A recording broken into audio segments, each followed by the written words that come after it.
What is up, YouTube? I'm GOAT874 here, bringing you guys week 4 of the PTL.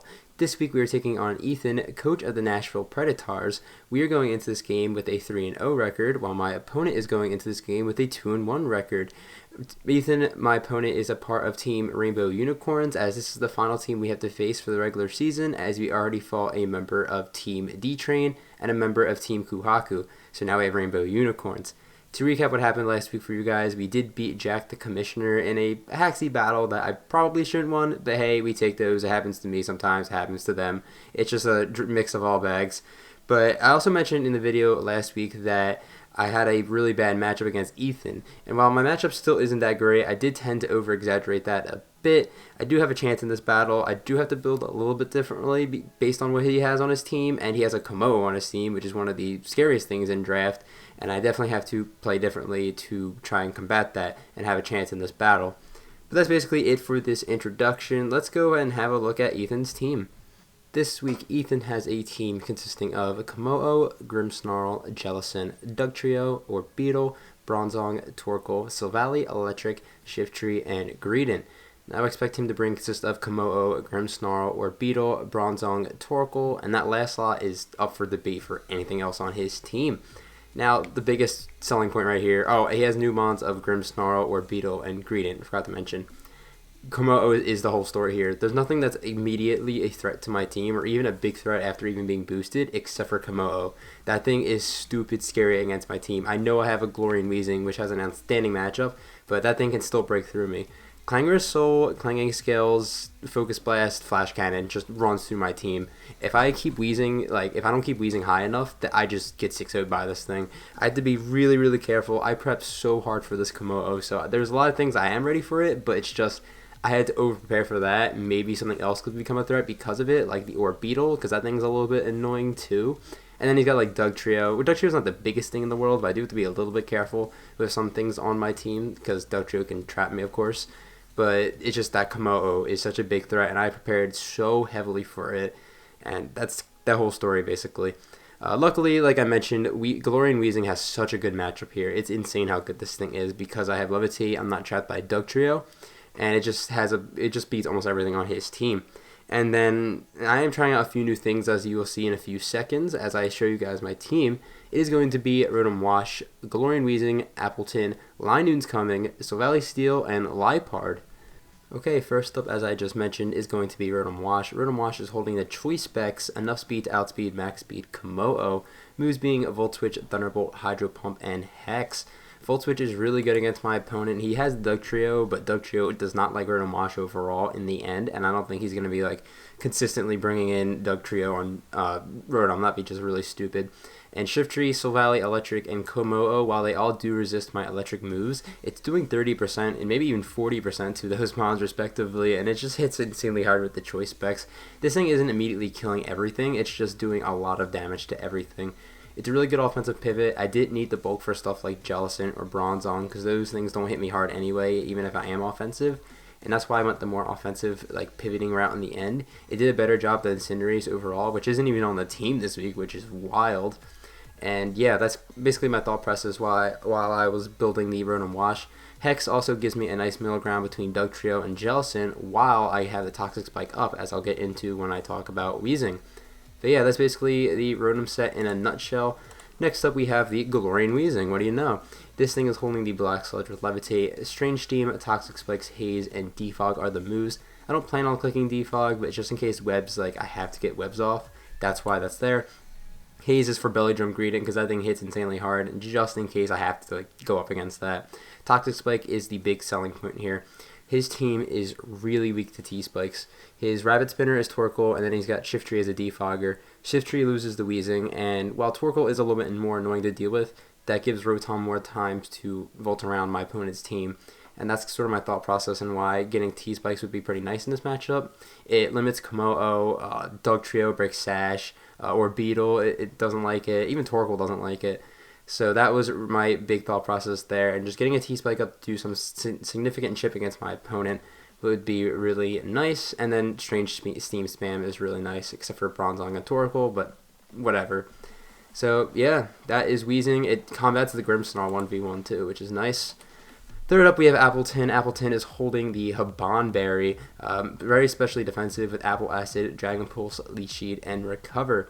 By the way, guys, I apologize if I sound tired. It is really late at night, and I've just had a full week of school, so things have been catching up to me. Appleton is really good because it beats his Suncore and Torkoal and Shift Tree, respectively. That's really nice. Leech Seed and Bronzong for like Apple Acid into Dragon Pulse beats down Bronzong effectively. Jellicent, if Rotom goes down, it beats Dugtrio, so I don't have to worry about like all that trapping nonsense. I do have to be a little bit careful of Grimmsnarl on the Komodo. I do have the Habanberry here solely for that Clanger Soul Komodo. That thing is very scary, as I keep saying over and over again. I don't want to let that thing set up for free. So if Komodo comes in on my Appleton, I'm probably going to be staying in 9 times out of 10. And that is just basically the Appleton. It's very especially fat and just takes a lot of hits from a lot of things on my opponent's side. This thing has just as good of a matchup as Weezing, I think. But yeah, that's Appleton. Next up, we have a new member. We have Linoon. Linoon is holding the Iapapa Berry, Max Attack Adamant, Belly Drum, E-Speed, Throat Chop, and Stomping Tantrum are the moves. I felt like Linoon was really good in this matchup. I wasn't sure when I'm going to get my Belly Drum off because I know my opponent can run like Body Press Bronzong, which was initially what I wanted to set up on. But if I do get set up, Linoon basically 6-0s my opponent. I don't have to worry about Prankster T-Wave because E-Speed out-prioritizes that. Throat Chop, I need a little bit of chip on Jellicent, and I think I need a little bit of chip on Torkoal as well, because even at +6, Stomping Tantrum still doesn't knock out. And then Dugtrio, if it's Sash, I need to break it. With Toxic Spike, I do that. So you see all those conditions line up, and I feel like I can beat down his team pretty easily. I don't Oko a Komodo that's defensive, but I think he'll be offensive, so I'm not really too worried about that. It's just the hard part is going to be setting up Belly Drum, because I don't have a crazy amount of opportunities to do so. But I'm going to try and find it, and then we'll work from there.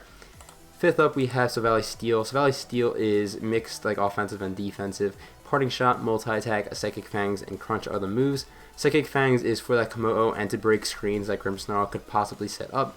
Steel Spam was pretty solid against my opponent's team outside of like Bronzong and Torkoal again, but I have Crunch for the Bronzong and I can Parting Shot out, and then again, Rotom can come in and Volt around that way. Multi-Attack is just, again, pretty good. Don't really have much else to say. This is really going to be used early game unless he has Orbeetle. I might save Silvally then, but I plan on using Silvally Steel early just to pivot and do some damage, because it's the mon that can get taken advantage of by Dugtrio. Yeah, that's basically the Silvally Steel. And then finally we have Liepard. This went back and forth between Liepard, Cinderace, Espeon. I had so many things in this last spot, but I decided to settle on Liepard. That's Choice Scarf. This outspeeds Komodo at +1. So does Espeon and Cinderace. But the big selling point was Play Rough. Play Rough just obliterates the Komodo, even if it does have +1 defense. It just does so much damage. It also hits the Grimmsnarl for a lot as well. It doesn't Oko, but it still does a decent chunk. Throat Chop is good against my opponent. He's pretty Dark Weak, to be completely honest. U-Turn was good for pivoting, and then Encore is just good utility in general. And I don't have to worry about Prankster T-Wave because, well, Limber, and then I'm a Dark type, so I don't have to worry about being slowed down in that sense of the imagination. And yeah, that's basically it for the team build. Again, I apologize if I sound really tired. I am really tired. But I'm going to head over to Pokemon Showdown, and we're going to watch the battle. Alright, we have arrived at Pokemon Showdown, and my opponent did not bring the Torkoal, but did bring the Shift Tree. I wasn't really expecting Shift Tree without Torkoal, but hey, we're here. We're going to have to deal with it. In regards to leads, I do see a 3-Volt switch. Dugtrio, again, as I mentioned in the Team Builder, does not like Rotom, so Volt Switch just looks really nice against my opponent. As he does lead off with Shift Tree, this is probably the worst lead he could have led with. I don't want to risk this thing being Scarf and killing me turn 1, so I'm just going to hard switch into Appleton. As he goes for the Energy Ball, that is telling me it's special, which is a little bit more threatening than the physical set, to be honest, but hey, at least we found out that information. I'm just going to Dragon Pulse and do some damage. I do find out that this Bronzong is a little more defensive than Spit Def, but I'm not sure exactly, like EV spreads or whatever. I could have stayed in and try and whittle that thing down, but I felt like going a little more offensive with the Rotom, as I can just Volt Switch out and do some solid damage to the Shifter that ends up coming in, and I can go out to Silvally Steel. And instead of trying to do some damage to this thing, I'm just going to continue to pivot around my opponent's team as he goes out into the Jellicent. That's really good because, again, Rotom Wash can come out and now do some solid damage to his team. He doesn't really want to take this Volt Switch. I thought about staying in and clicking Thunderbolt, but I decided just to Volt Switch in the end, just in case the Dugtrio came out. As Shift Tree comes out and takes even more damage, instead of going back out into Silvally, I'm going to go into Weezing and try and get my Toxic Spike up. I want to get my Toxic Spike up just for my late game plan as I've been trying to get to. He goes for Synthesis, so he actually probably isn't Scarf Shift Tree, knowing that. So I just kept my T-Spike as I mentioned. Now I'm just going to try and Strange Steam. If he wants to try and defog them away, I can punish him for it. But Bronzong comes out and takes the Strange Steam. I can't really do too much to this Bronzong, so I am going to switch out and go out into my Silvally Steel just to pivot around. I did say in my team builder I was going to use Silvally early. As he throws up a Safeguard, and that really threw me off guard. I'd go for Crunch to get some damage off, as he has a Colbur Berry, so it's good that I popped that. He goes for Body Press, and he crits me. That's kind of bad. It's pretty bad because now I could barely take any hits at this point. It's kind of good though because I'm under rocks range, so my opponent knows that I can't switch in back on rocks, so he might be under the impression that I might sack as he goes for the Sucker Punch on Grimmsnarl. So I can Parting Shot and take advantage of the situation. If I didn't get crit, maybe he wouldn't have actually clicked that. I'm not completely sure, but it kind of sucks because now I can either force him to defog on Shift Tree if he has it. If not, then my Silvally's dead, but at least it's a sack for later. He tricks my Weezing as I basically just almost kill off his Grimmsnarl at this point. He tricks me an Iron Ball, so Dugtrio can trap me now. So I do have to watch out for that. I did actually expect Dugtrio to come hard in, so I do go out into Rotom, but he goes down to Bronzong. This is still a favorable position for me as I can just Volt for free. As he goes out into the Shift Tree, I actually T-Bolt instead because I do 45% to Shift Tree. He has Heavy Duty Boots as he unfortunately does survive the second time. I do get a lower roll as that kind of sucks because now he does defog away. This does give me my Silvally some life again, but now the T-Spike's not up, so that's kind of unfortunate. I go into Silvally Steel thinking he's going to try and Synthesis up, but he actually goes down the Dugtrio, and that sucks because I just lose my Silvally for almost no reason there. But it's fine, we do make a little bit of a misplay. Silvally's still put in some work. Popping the Colbur on the Bronzong is pretty big. As now I can go on Appleton. Appleton actually has a really good matchup here, except for like the Grimmsnarl and Komodo, so I'm just going to Apple Acid the Bronzong. I'm expecting him to want to go for the rocks. I could go out into the Rotom, but I don't see a problem with me just staying in and whittling this thing down even more. Excuse me.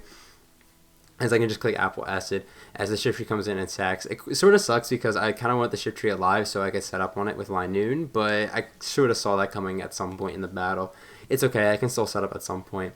As Grimmsnarl comes in, the one threat to my Appleton, and you're going to see here I go into my Weezing as he just goes for Spirit Break. I decide I'm actually going to sack my Weezing to get up a Toxic Spike. I do this because if Bronzong wants to come out on my Weezing, I can go on the Rotom and continue this Volt Switch process. And again, he goes on the Trio, which is fine. He's going to kill me most likely, as he does kill me with the Earthquake. But this is fine because his Defogger's gone. That T-Spike is there to stay. And nothing. The only thing that doesn't get poisoned is Bronzong, and I can take advantage of Bronzong pretty easily. As now I go out onto Rotom, and this is a big turn here. I go for Hex, and I do this because if he stayed in and Stone Edged me, that tells me he's not banded. As though he would 2-ko me, it gives me the opportunity to set up with Linoon and win that way. That's if he stayed in. And if he switched out, I get damage on something, which it just so happens to be the Jellicent, as he gives me the Jellicent. And that's pretty nice. And now here comes the big threat Komodo, as I've been mentioning. He's Lumberry, so he really wasn't trying to get status with this thing. I decide I'm just going to stay in and just attack this thing. I need to get damage on this thing as he goes for Aura Sphere. And that's really nice because I survived that hit and I can go for it again and get some nice damage on this Komodo as he goes for the Clangorous Soul. So he is sort of the set I was expecting him to be. As luckily, I don't think he played it that great, as now he's down just to 9%, as I just sacked my Rotom at this point. And I can just bring in Linoon and click E-Speed. Linoon basically claims a kill, as it does 9%. So he has to either sack this or switch out. He goes down to the Bronzong, but because I broke his Colbur Berry earlier, Throat Chop should be killing this thing, as I don't need to set up, as I just Throat Chop and Bronzong goes down. And just right now, as soon as Bronzong went down, this game's over, because Dugtrio is going to get poisoned, and I could find out this thing is banded, but I'm just going to go for E-Speed and do some damage to it, as he goes for the reversal, actually. So that definitely kills me. I actually never find out, because that's not a roll. But at this point, Dugtrio goes down. It's 2-2, but Liepard is Scarfed, and his Mons are really low, as Grimmsnarl's at 12%. As I could just click Play Rough twice and win the game, but I end up clicking U-Turn here to kill out the Grimmsnarl, and I can go out on Appleton, because if I miss Play Rough, then he could have crit my Appleton, and then that could have been the whole game through Komodo. But with this case, even if he crits me, I still have my Liepard in the back. So that is going to be the game, as he doesn't even crit me with the Clanging Scales. And we are going to kill this Komodo, and we're going to pick up a W. And we are going to beat Ethan 2-0. GG to Ethan. It is nice. I do feel like I played pretty solid in this matchup, and not bringing my top threats I feel like really benefited me in this battle, just because I played in a way that and built in a way that could benefit me in this battle compared to bringing those other 3 mons, because those other 3 mons just didn't have a good matchup overall. And bringing like an unorthodox team was really nice overall, and we were able to pick up a W.